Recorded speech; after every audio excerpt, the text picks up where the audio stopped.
So, we got our first official poster for Star Wars: The Book of Boba Fett, which will be, I guess you could say, like the spin-off slash official third season for The Mandalorian.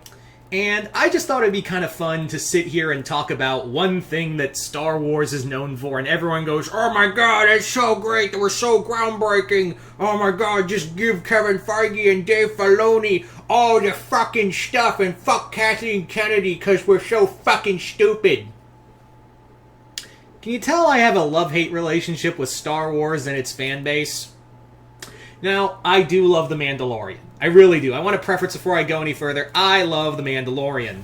And I accept that this is a business. I wholeheartedly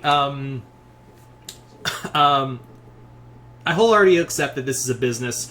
I wholeheartedly understand that this is a thing. And sometimes you gotta get that nostalgia points. And I'd be lying if I said I didn't, feel something when, with the Luke Skywalker scene at the end of Mandalorian Season 2. I can't lie. But here's the thing. How much longer is Star Wars going to run on nostalgia? That's always bothered me, is that was one of the things that really kind of hurt Mandalorian Season 2, is that it kind of felt like throughout the season, Mandalorian team-up. He teams up with Bo-Katan and Ahsoka, and then Boba Fett. Yeah. So, and then Luke showed up, but Luke's meeting, it felt like there was weight there. It felt like that was natural. It felt natural. Why the fuck is Ahsoka still around? I've talked about my thing with Ahsoka. But yeah. But on the other hand, if you do it right, and again, I'm going to preface by saying Luke's appearance in Mandalorian was the top tier. It was this made a lot of sense. Grogu needed a teacher. He needed somewhere to be. Luke was the only logical answer outside of Ahsoka. Really, that was it. Was that aside from Ahsoka, who else was there? We don't know where Ezra is. We don't know about Cal. We don't know about Cal Kestis. So Luke was the only logical option when you think about it, and it made a lot of sense. And I don't mind nostalgia points. I really don't. But when you just preface your whole basis off of nostalgia, then it gets a little sick. I'm not saying just Star Wars does that. I'm saying everyone does. Every business does that, and it's starting to get a little old. But anyway, let's talk about characters that could show up in Boba Fett. That's the whole preface of this video, is that we're gonna... And yeah, I just had a 3-minute rant talking about, playing the nostalgia card too hard. But it works if you make it make sense. It makes sense. These characters I'm going to talk about showing up make sense. I think you could bring them back and people are yeah, that makes sense. I like that. I like that character. It makes sense to be around. Other ones I'm going to bring up are going to be really? And they're going to show up. They're going to show up in some capacity. So let's get round to it. The first and foremost character I think is going to show up in Book of Boba Fett it's Hondo. You know it. I know it. Hondo is more than likely 80% going to make an appearance in the Book of Boba Fett. And you may be saying, Hondo is dead. He's too old. Yeah, but if you look at I'll tell you why Hondo has got a good shot of showing up in the Book of Boba Fett. A, it's a criminal underworld show. B, Hondo has done work for Jabba, and we also know that Hondo is still alive in the sequel timeline because of one thing: the Smuggler's Run ride at Disney at Galaxy's Edge.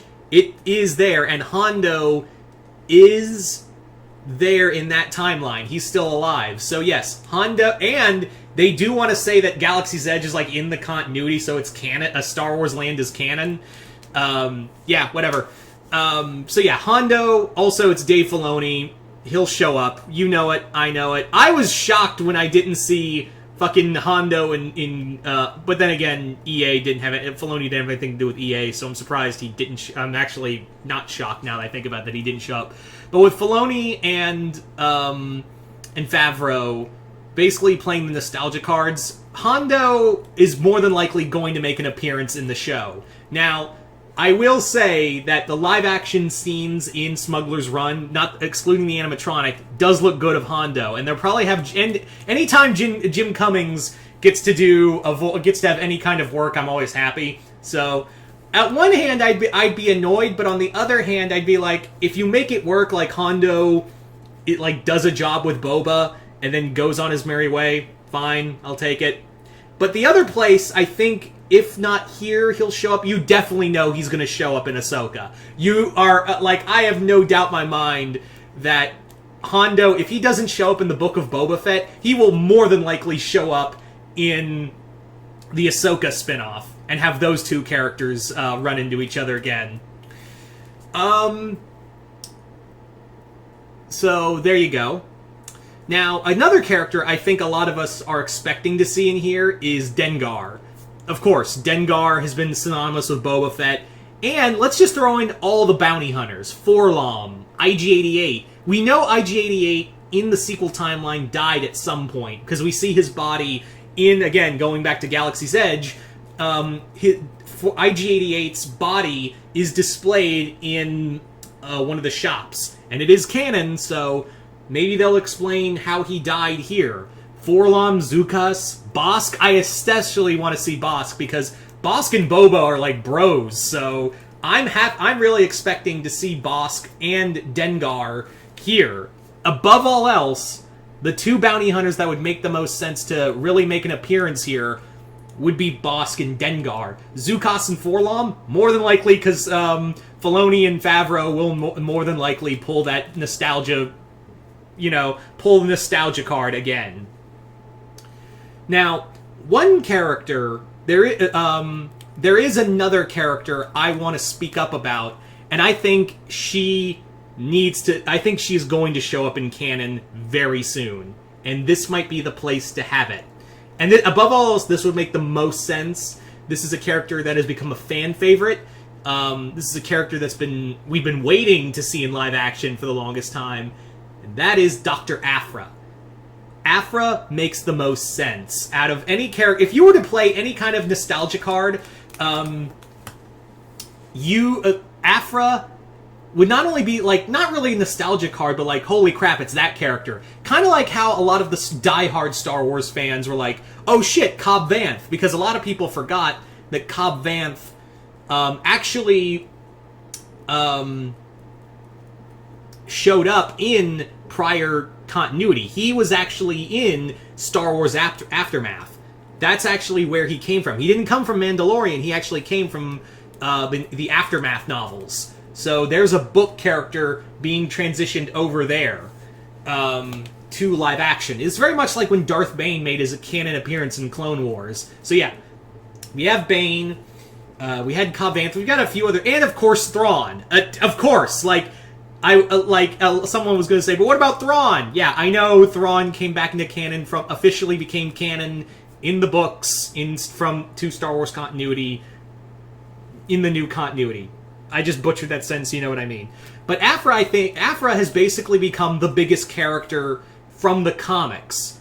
We've had a few characters here and there, but really, Aphra has, and along with 000 and BT1, along with, especially, the other reason why I think it's possible is because Black Chrysanthemum, the evil Wookiee, the bounty hunter Wookiee, that makes the most sense. That Wookiee's probably still with the Guild, and wherever he goes, usually more often than not, Aphra is there. And hey, we could have live-action BT1 and 000. How cool would that be? Aphra has worked with the Criminal Empire. She's with the Criminal Underworld. I imagine she's probably been... And we do know that she is alive in the sequel trilogy. We are aware that she is alive in the sequel trilogy thanks to the Galaxy Edge comics. So there is a good shot that Aphra could show up here is maybe she shows up to either steal something from Jabba's palace and Boba and Fennec get in the way, or they're hired to do a job.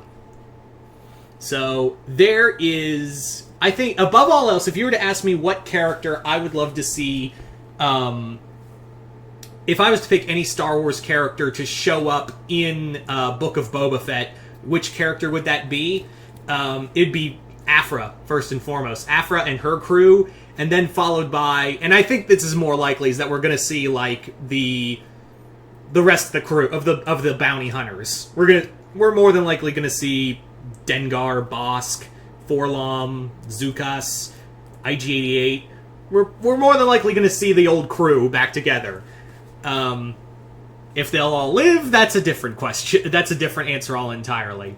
So yeah, but like I said earlier, I do like the originality here of this. You know, we are playing the nostalgia card of having a Boba Fett spin-off, but like at least they're doing something that is like a neat idea of Boba Fett becoming a, you know, basically taking on Jabba the Hutt's empire. Which, by the way, I imagine that that Jabba's criminal empire has probably been vastly diminished. I have no doubt that it's been vastly diminished, not just from his death, but also I imagine Bib Fortuna was not the best crime lord, not the best at being a crime lord in that since the time of that death. So Boba is obviously going to be working to rebuild that empire. And keep in mind, he's just been a bounty hunter. He doesn't know anything about running a criminal empire. He was just like, I want my own little piece of the galaxy now. I'm too old for this shit, so I'm going to run it how I see fit. And yeah.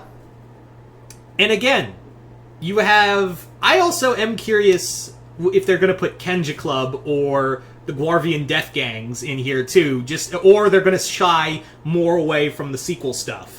I am curious if they are going to shy away from the sequel stuff as well in the more we go further into this. Anyway, I also do apologize for sounding a little harsh at the beginning. I was just like, it gets a little like hard to be a Star Wars fan these days when we're just constantly pulling the nostalgia card over and over again and reusing, instead of like bringing up new characters. And the characters we do get feel way too interconnected or way too... It feels way like they're a lot of these new characters are kind of like pushed to the side or just used as mobiles to get to nostalgia characters. At least that's what it feels like to me. Anyway, so you guys tell me in the comments below, what do you guys think? Who do you think will show up in Book of Boba Fett? Do you think the bounty hunters? Do you want Afra? Just comment below, let me know. And once again, go check out my Patreon if you haven't already. And once again, I'm Mr. Multiverse. I'll see you next time in the Multiverse.